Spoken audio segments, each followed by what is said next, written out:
there is an article in Asia Times that they were talking about that the plan B for Ukrainians could be these US troops going to Odessa and attacking Crimea. Is there any logic behind this article? It's fantastical thinking, delusional thinking. And apparently the French are going to try to do it too. French and English are going to try to send troops into Odessa. They may coordinate with the United States. I'd be surprised if Biden and his team would commit to putting U.S. troops into Odessa. One, they'd get killed. Two, it's an election year. And the last thing he wants to do is fan flames of him being a warmongering president that's getting us into new scrapes overseas. I could see the French and British doing it. But again, it's an exercise in full hubris. They're crazy. They don't care. They're not thinking about reality. They think that, remember, these are the same people that claim that Russia was scavenging computer chips from washing machines and refrigerators. And that they really believed something so absurd, but they did. Boris Johnson said that a disaster even bigger than Vietnam would be Russia taking Kiev. And no, what's the how in the world he can connect these two things together? Well, he wasn't old enough to have fought in Vietnam. He's just a kid, so he has no memory of it. And that's just a stupid comment. He's doing it to play for the politics of it, I guess. But these guys have, they've bet the house on Ukraine, and they don't have any other plan B, no backup plan. It's Ukraine or nothing, and they're going to wind up with nothing. John Stoltenberg said that Ukraine can attack Russia outside the special military operations zone. And we heard that Zelensky, in an interview with Bill, the German publisher, said that we are planning to attack Crimea. How serious are these allegations? Do you think, are they just thinking of attacking Russia in Crimea, or they're thinking of attacking Russia inside Russia as well?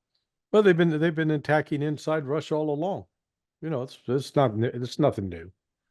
They've had at least two attempts on the Kerch Bridge. That one was only partially successful, and the bridge reopened within a couple of months.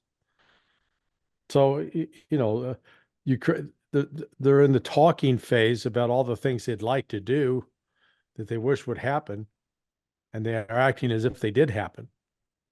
I worked when I was at CIA working on Central America. They had a former West Point grad. He had served. He was old enough, should have been in Vietnam, but for whatever reason, he never got to Vietnam, and he sort of lived with that as a regret that his classmates went to Vietnam. Many of them were killed, and he didn't. But he was in charge of providing military plans to the Contras, who were supposed to go into Nicaragua and attack Sandinista forces. And we found out that what he was doing, he would write up what's called an operations order. It's an order that would go out to this guerrilla unit and say, here is your mission. You're supposed to go to this particular location. You're going to go with this many people. You're going to carry this kind of weapons. You're going to attack from this angle, and you're going to do, all these things you're going to do, and you're going to, kill everybody or take prisoners, something like that. So it was a plan. This is what they hoped the soldiers would do, or the guerrillas, the Contras would do. Then, before they actually carried it out, on the appointed time where he said your hour for launching is such and such, he would then reissue that report, or reissue that as an actual intelligence report about what what was supposed to be happening on the ground, as if it really happened. That kind of fabrication.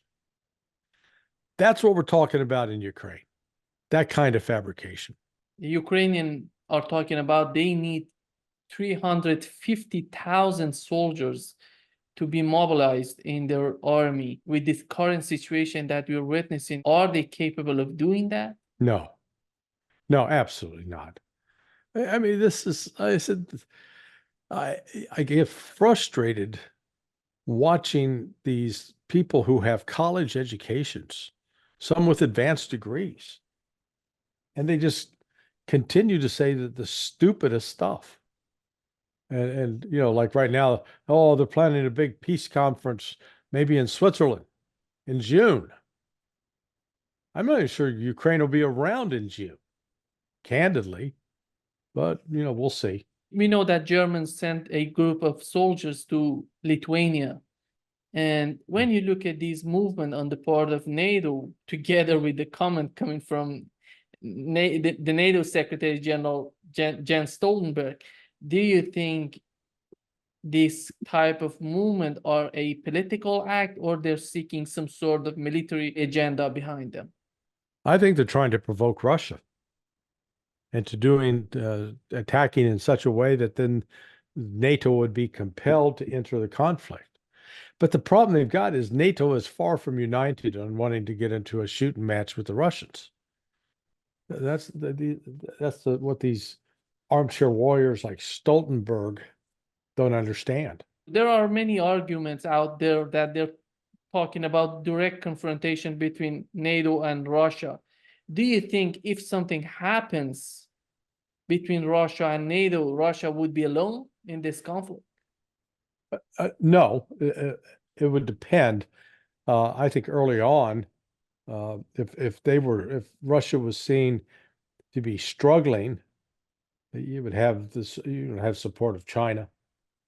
But I don't think that's going to happen. Russia is at a decisive advantage over the entire NATO alliance, including with the United States. A decisive military advantage. The one thing, Russia is not going to adventure outside of its borders with an expeditionary army to see what they could capture in Germany or capture in France, or, you know, they're not going to do that. They are content to guard their borders, protect their people, and, you know, live unmolested if they can. When you look at this transformation of Russian army, we know that one of the main objectives of this confrontation before this conflict started was to weaken Russia and Russian army. And do you think during this conflict, do we see any sign that the Russian army, because of this attrition, because this is a war of attrition for both sides, do you see any sign that Russia is getting weaker? Oh, heavens, no, it's getting stronger.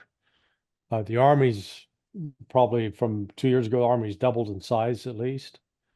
The military production facilities across the board are operating at full blast. If anything, they may lack some manpower here and there, but producing tanks, planes, drones in particular. And they've been very innovative. They're now using, let's call them robots. This is like think of this as an early version of the movie Terminator, where you had all these robots, killing humans. That's sort of what Russia's learning to do right now. So you can send these machines out with armed, they're armed, and they can assault and kill a defended position. And there's not a lot you can do to that machine, or if the machine gets blown up, build another one, bring it down. It's not like losing soldiers. That's one of the reasons that Russia's been able to cut its casualties, because they're using more of these drones and robots than putting people out in harm's way. In any sort of confrontation between Russia and NATO, we know that most of the NATO countries don't have any experience on the battlefield the way that Russia has right now. And even the United States in its wars against Iraq and Afghanistan, the nature of war was totally different from what we've seen so far in Ukraine. They go with the assumption that Russia is a backward country filled with drunks, recruiting soldiers out of penitentiaries, jails, insane asylums, that nobody is willing to serve in Russia, that the officer corps, and I mean, it's just on and on and on and on. And what's really frightening about it is they actually believe it. But again, this goes back when you look at what Russia is creating a new form of warfare that NATO is NATO has never fought. And most of the fighting that has taken place here has been done by Ukraine as a proxy army for NATO. They were sort of seen as a de facto member of NATO, even though they didn't have the official name and title. So what you've seen a progression, you know, Russia's showing enormous flexibility over time. Like the use of the glide bombs is a case in point. They had all these big ass bombs, you know, 1,500 kilogram, 3,000 kilogram, sitting around and said, well, how can we use those? And someone say, hey, put wings on it and we'll attach this and the other thing. And all of a sudden it can glide in and it can hit a target with some degree of accuracy. Well, hello. Where the Ukrainian army sits now, it's in basically open terrain, and these missiles will literally level those positions. It's not like before you were dealing with deeply buried underground bunkers that were well fortified with concrete. But even in the case of some of those, these new bombs that Russia has are just taking them out. Just the overall use of drones in particular has been dramatic for Russia. And then, you know, they've been able to develop screens for tanks to prevent attacks by Ukrainian drones. And they've got electronic warfare. And so Russia is becoming much more skilled at applying the wealth of forces it has at its disposal. And it's just the opposite for the West. West is, you know, the West dreamed up this counteroffensive for Ukraine last year to, oh yeah, attack 3 fortified defensive lines without air power or air cover. Good idea. How'd that work out? Who was the mastermind behind this counteroffensive that has totally failed? Was Washington or Ukrainians? No, I think it was a combination of Washington and the UK to a lesser extent, and Ukraine was just doing what it was told. You do it this way, or you don't get any, you know, you don't get any more aid. Okay, we'll do it that way. The president of Belarus, Lukashenko, had a meeting with Putin. After meeting, he said that Putin will not negotiate with Zelensky, will not sign a peace deal with Zelensky after May 21st. Seems that after May 21st, he's going to be out of office, Zelensky. Yeah. And do you think, is that a sign that Russians are not anymore willing to negotiate with Zelensky? Well, if I recall correctly, isn't the Zelensky's term as president is supposed to end on the 21st, but because he canceled elections, that deadline no longer necessarily means anything. But it's just a further reminder that Vladimir Putin, as a lawyer, takes laws seriously. And, you know, the Ukraine clearly doesn't. So this, and maybe that is a jump off date for Russia anyway, the 21st. And do you see any sort of, in this whole mess, do you see any sort of hope in the Biden administration to do some sort of negotiations in the current situation? Yeah. No, they just, they reject negotiations. It's got to be done on U.S. terms and Ukrainian terms, and all the Russians, they want the Russians just to bow down and do what they are told. Well, Russia's not going to do that. Russia's going to do it the old-fashioned way. They're going to just beat the living hell out of Ukraine until Ukraine hollers uncle and is granted some relief. That's what's going to happen. Boris Johnson, as I mentioned, before he said Russia wanted to take Kiev and goes beyond Kiev. Yeah, he's just making it up. He's making it up. If they think if I say it enough, it'll become true because I say it. They're that kind of arrogant. Trying to paint this extremist version of Russia's behavior as a way to, rally more public support for going after Russia. But, most of the public doesn't care anymore. That's clear. And Boris Johnson's just, again, he's making it up. Russia has no interest in taking control of Western Ukraine, if for no other reason. Who wants to deal with all those, crazy Catholics? Putin doesn't. They hate the Russian Eastern Orthodox Church. So you're not going to see Putin and the Russians setting up shop over in Lviv, for example. Larry, did you see Sky News reported that candidates for the British Royal Navy will no longer be tested on their swimming ability? That's why the British military is becoming a joke. Once you reduce standards and no longer have any degree of confidence that the people you're hiring can do what they're being asked to do, you're on the road to ruin. The Russia's permanent representative at the UN, he said that there is no doubt about Ukraine's direct involvement in the terrorist attack in Moscow. And do you think that the Russians finally are getting to the point that they say it was totally 100% Ukrainians behind this terrorist attack? Well, I don't think that's not what they're saying. In fact, they're saying that there is evidence of Western involvement, United Kingdom and the United States in particular, involvement in terrorist attacks, not necessarily the attack at Crocus, but of prior terrorist attacks, both implicated. Specifically cited the company Burisma, which Hunter Biden's on the board of that. But what is a lot of commentators have failed to mention and focus on is that Cofer Black, a retired CIA officer, senior CIA officer, who ran the counterterrorism center in 9/11 in 2001, who was the chief of station in Sudan when they grabbed Carlos the Jackal, Carlos Ilyich Ramirez, and turned him over to the French.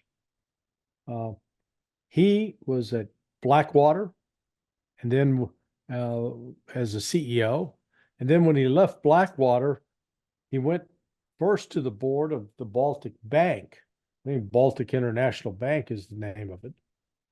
And then a year later, he was not, appointed to Burisma, I think partly through the intervention of Hunter Biden. And once he was at both, he was on this bank in Latvia. Now he's at Burisma, and there reportedly were financial transactions back and forth between Burisma and that bank in Latvia. Why is that relevant?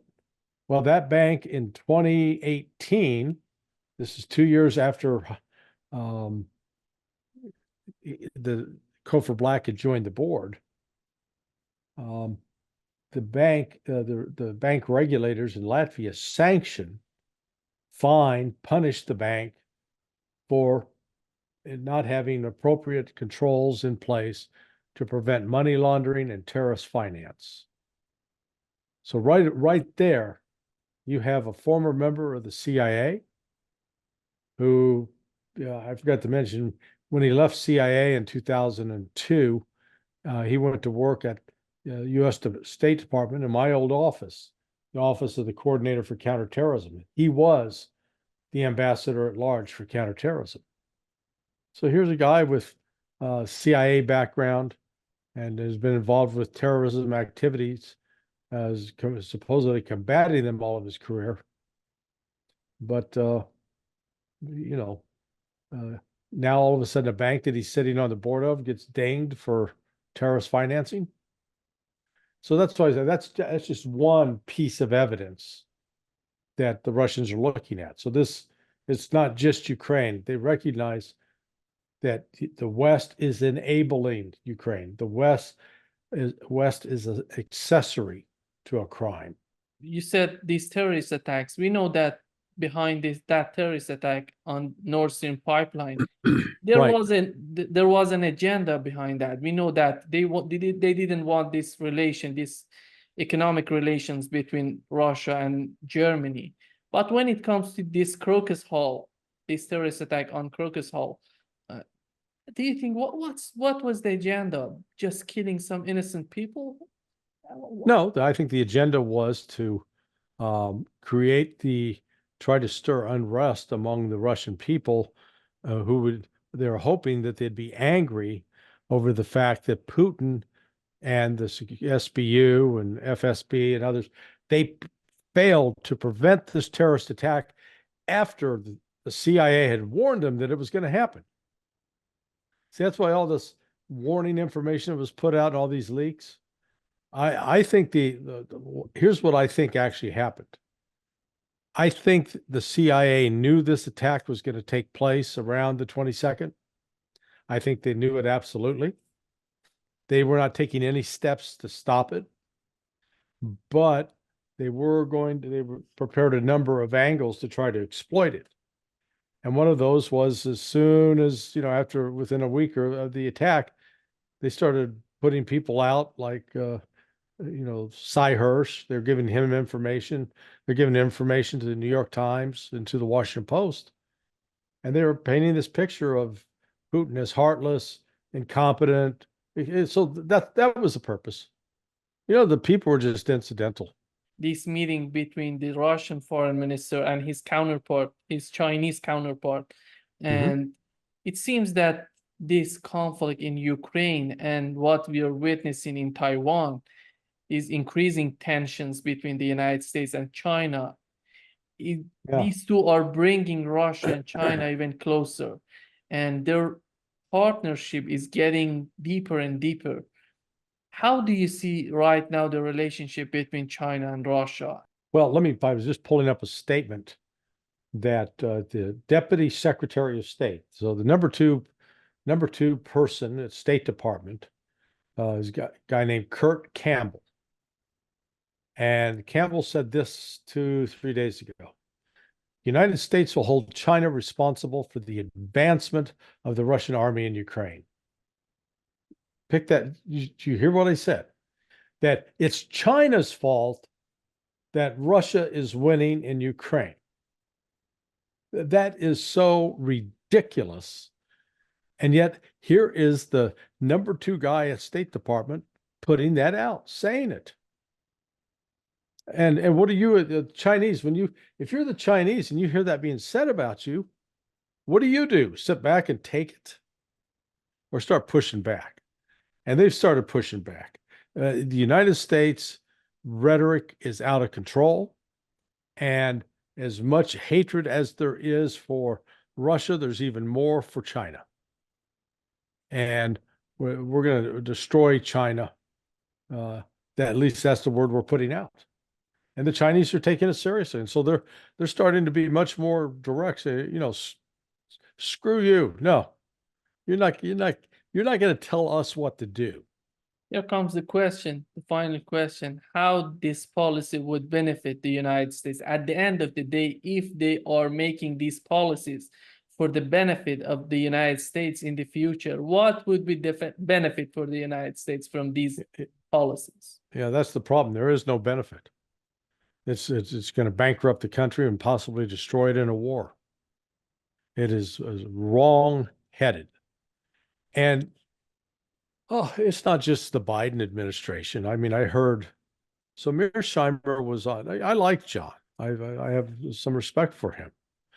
But he was on Judge Napolitano's show last week and was just, really speaking sharply about how dare China exert influence in the South China Sea, for example, that we, the United States, can't allow that to go forward. We've got to prevent China from operating in the South China Sea. And I'm thinking, how would we react if China was, one of their prominent analysts who's close to say, Xi Jinping, was saying, we've got to prevent the United States. We've got to stop them from operating in the Caribbean. It's not theirs. Just because it's off their coast, it's not theirs. We got to go there and assert. We're going to put our Navy in there to keep them from doing freedom of navigation as they see please. Well, wouldn't go over very big, but that's what we're seeing. That kind of talk about China. So it's, it's not been thought through, and it's going to lead to war. And that has, as you've correctly noted, brought Russia and China much closer together. Larry, since you mentioned John Mearsheimer, I think he's so sharp when it comes to the relationship between Russia and the United States. Yeah. And when it comes to China, he's totally different. And what he's advocating for is a total disaster for the world, not just for China and the United States. It's going to be the end of the world. I know. I don't know if you had a chance to watch that video I sent you last night, but one of the people who reads my blog and watches your videos was inspired by what he's been seeing, myself and others saying, to write that song. We turn to dust. Yeah, I'm gonna put the link in the description of the video. That'd be great. Yeah.